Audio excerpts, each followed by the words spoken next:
never thought I'd have to make this video. Kazuki Takahashi is the creator of the anime, manga, and game franchise called Yu-Gi-Oh!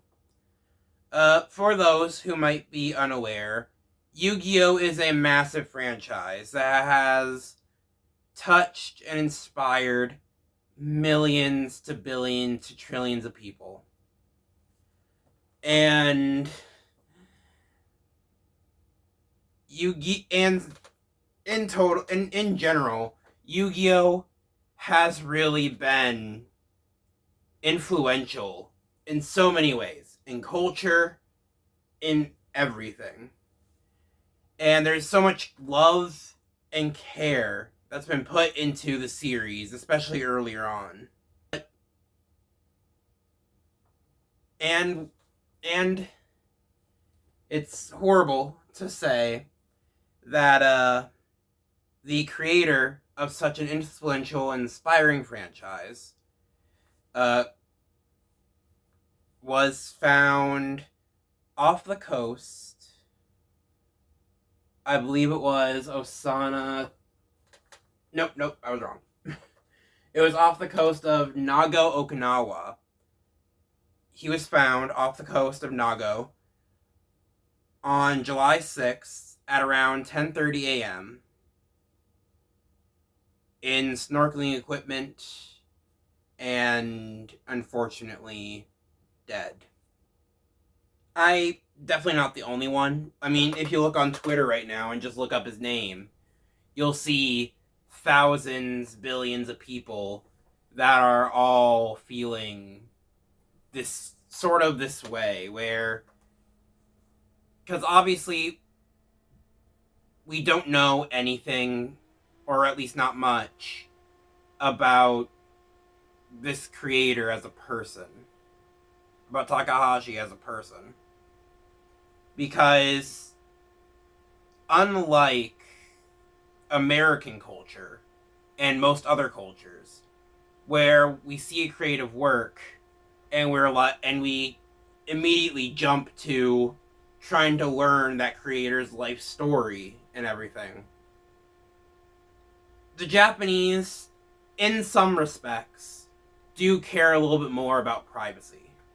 There is still the idol culture, but for the most part, when it comes to artists and creators, they tend to just enjoy the content and let the people have their privacy.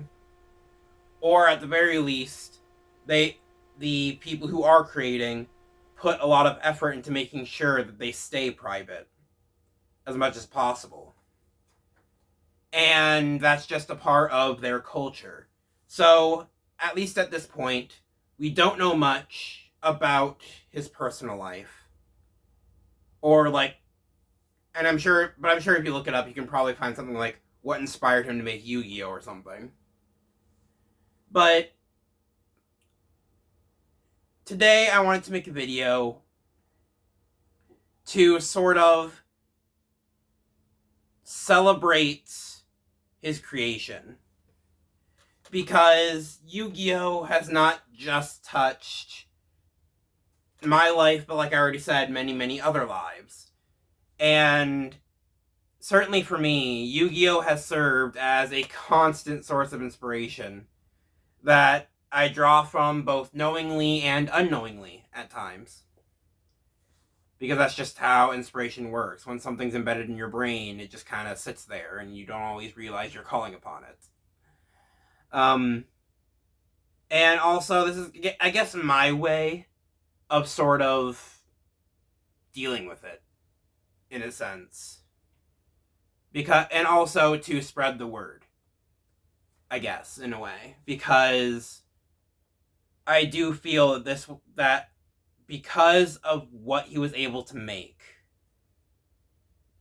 he is worth talking about.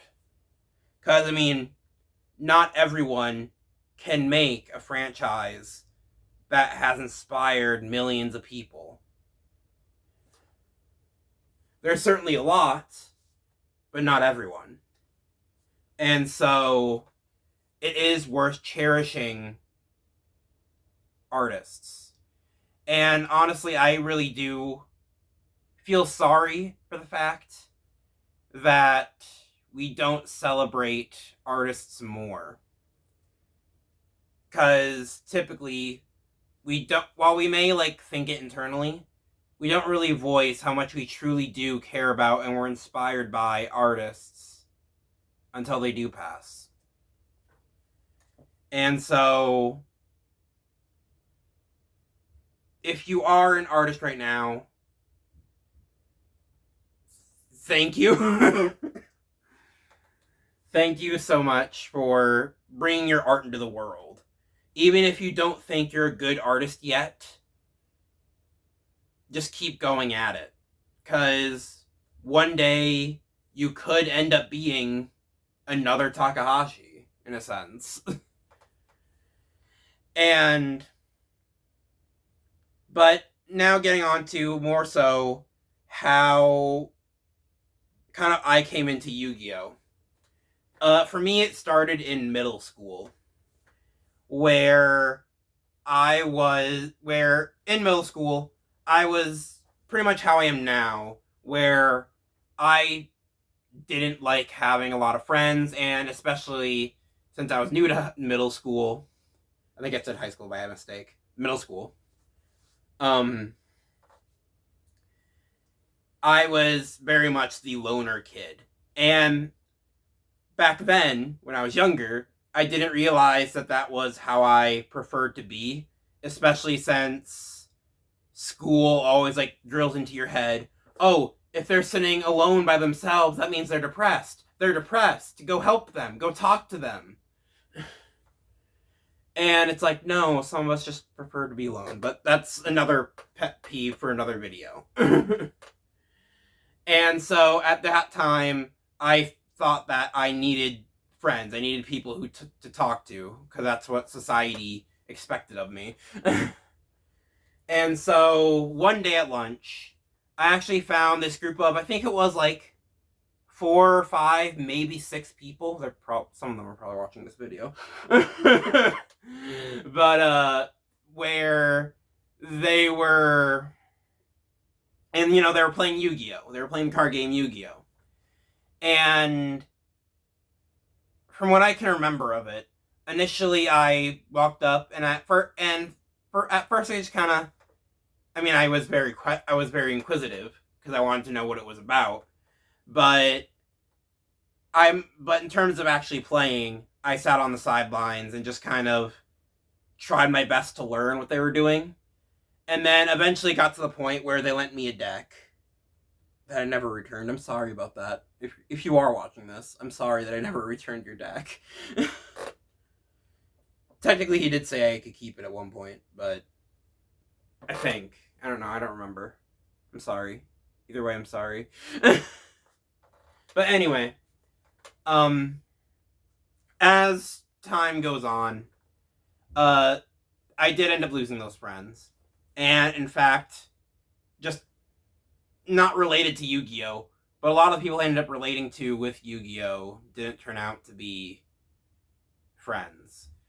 Not necessarily that they were bad people, because some of them were, I'm sure, are great people. I just wanted to intervene here and interrupt the video a little bit, because I just wanted to say that I'm sorry. In this video, I'm rubbing my eyes a lot. That's not me crying over it, because I don't really cry at death much. I accept it as part of life. But that's actually because I am tired. When I heard about this news and recorded the video, I had literally just woken up. And so I was still very sleepy-eyed. So that's why I keep rubbing my eyes. It's not crying or anything. Or it's not like me trying to add dramatic effect. It's just literally, I am tired and I'm rubbing my eyes. Moving on to the next bit. From there, I really grew a passion for Yu-Gi-Oh! I started to read the manga of what my school had. I don't think my school had the full manga, so I never finished it.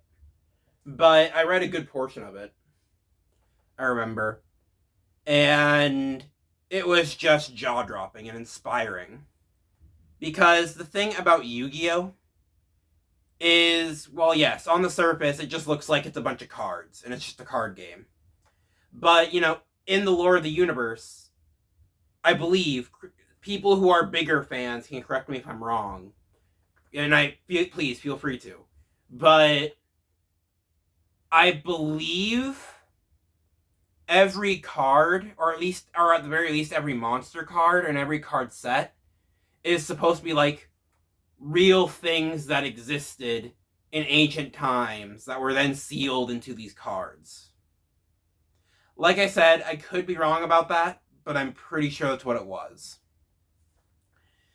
And and then that brings us to the modern day in the Yu-Gi-Oh world, where the cards are mass produced. So maybe now they're not necessarily all monsters and everything. But in the modern day of the Yu-Gi-Oh world, it's just a card game. And people, people play. And then basically Seto Kaiba comes in. He creates this like hologram thing to make the monsters actually like pure. No, maybe it's Kaiba. I don't remember all the stuff. I only read a little bit of the manga, and that was years ago. And I only watched the anime very briefly, so I don't entirely remember everything about it. But I'm trying to call upon what little I do remember. But that's the basic gist: is that every single card and every single card set has its own story. Like one of the big main things in Yu-Gi-Oh, or like one of the main conflicts in like the history of Yu-Gi-Oh, is the Blue Eyes White Dragon versus the Dark Magician, and that whole struggle. And then somewhere along the way, the Egyptian god cards play into it, and just overall, if there's one thing you can't deny, it's the impact the series has had. And in that regard, I really do commend Takahashi, because he has done what I feel all creators should do, which is that he not only made his dreams a reality, he brought his vision into reality, but he also used that vision also went on to inspire not just his generation, not just the next generation after, not just my generation, but has inspired and will continue to inspire generations to come. That's one of the cool things about art, is that in a lot of ways, in every way actually, your art will often precede you and will live on after you. Like, for example, one day I'll die, but the art I've drawn and the videos I made and whatever else I do will remain here until, the internet dies, but that's never going to happen, let's face it. And so it's just one of those things where, even if not through the series itself, the effects and the inspirations left by Yu-Gi-Oh will be felt for generations to come.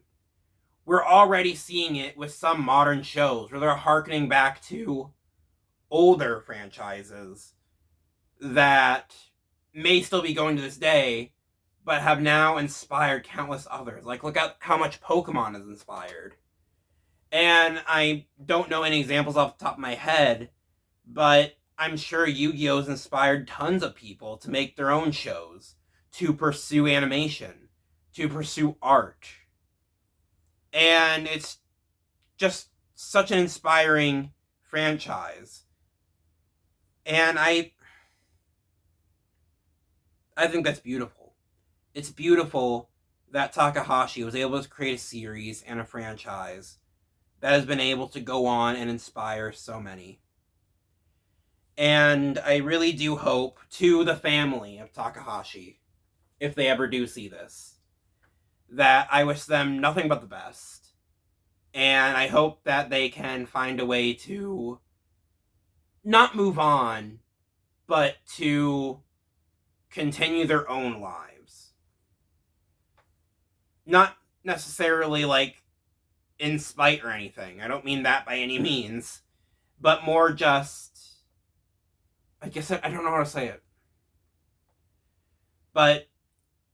Because I don't want to say move on, because that implies like forgetting and going past. Keeping them in their hearts, I guess. I don't know how to describe it. I'm sorry. I can't words. But all that being said, the last thing I want to say is to rest in peace, Takahashi. You will be remembered not just by me, but by tons of people for generations to come. And thank you.